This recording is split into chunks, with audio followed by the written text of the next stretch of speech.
ഇസ്ലാം അങ്ങനെയുള്ളൊരു മതമല്ല. 800 വർഷം ഭരിച്ചിട്ടും ഇന്നും മുസ്ലിങ്ങൾ ഇന്ത്യ ന്യൂനപക്ഷമാണ്. നിങ്ങൾ ആലോചിച്ച് നോക്കൂ.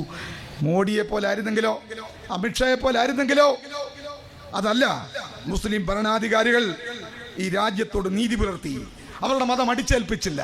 അവരുടെ വിശ്വാസം അവരോട് പറഞ്ഞത് ലക്കും ദീനുക്കും വലിയ ദീൻ എന്നാണ്. നിനക്ക് നിന്റെ മതം, എനിക്ക് എൻ്റെ മതം. ദീനിലേക്ക് നിർബന്ധമില്ല. അതുകൊണ്ട് നിർബന്ധമില്ലാതെ സ്വീകരിച്ച ആരാ? അത് സ്വീകരിച്ചത് ഇവിടുത്തെ അടിച്ചമർത്തപ്പെട്ടവരാ. 1857 ശിപ്പായി ലഹള മുതൽ സ്വാതന്ത്ര്യം കിട്ടുന്നതിന് തൊട്ട് മുമ്പ് വരെ വെള്ളക്കാരൻ്റെ നേരെ നെഞ്ചു വിരിച്ച് കാണിച്ച ഒന്നും ഇവന്മാരല്ല. ഇവന്റെ ഒന്നും അപ്പൂപ്പന്മാരല്ല. വെള്ളക്കാരൻ്റെ മുമ്പിൽ ഇരുമാറ് കാട്ടിയ, രക്തസാക്ഷികളാകാൻ തീരുമാനിച്ച, ആയിരക്കണക്കിന് രക്തസാക്ഷികളെ സമ്മാനിച്ച ഒരു സമുദായമാണ് ഇന്ത്യൻ മുസ്ലിങ്ങൾ. അത് മറക്കണ്ട. ഈ കേരളത്തിലും വാര്യംകുന്നത്ത് കുഞ്ഞഹമ്മദ് ഖാജിയും അതേപോലെ അങ്ങനെയുള്ള വിപ്ലവകാരികൾ ഈ കേരളത്തിൽ കുഞ്ഞാലിമരക്കാരടക്കമുള്ളവർ ബ്രിട്ടീഷുകാർക്കെതിരെയുള്ള പോരാട്ടത്തിൽ മുന്നിൽ നിൽക്കുന്നത്.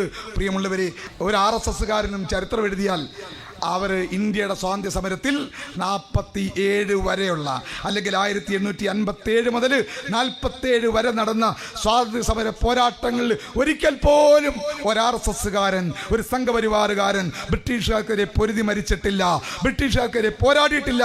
നേരെ മറിച്ച് അവൻ്റെയൊക്കെ നേതാക്കന്മാർ, സവർക്കറൊക്കെ പോർട്ട് ബ്ലെയറിൽ അവിടെ ആൻഡമാൻ നിക്കോബാറിലേക്ക് നാടുകടത്തിയപ്പോൾ അവിടെ കിടന്നുകൊണ്ട് വൈസ്രോയ്ക്ക് മാപ്പ് എഴുതി കൊടുത്ത് 6 പ്രാവശ്യം മാപ്പ് എഴുതി കൊടുത്ത് രാജ്യത്ത് ഒട്ടിക്കൊടുത്തവരാണ് സംഘപരിവാറുകാർ.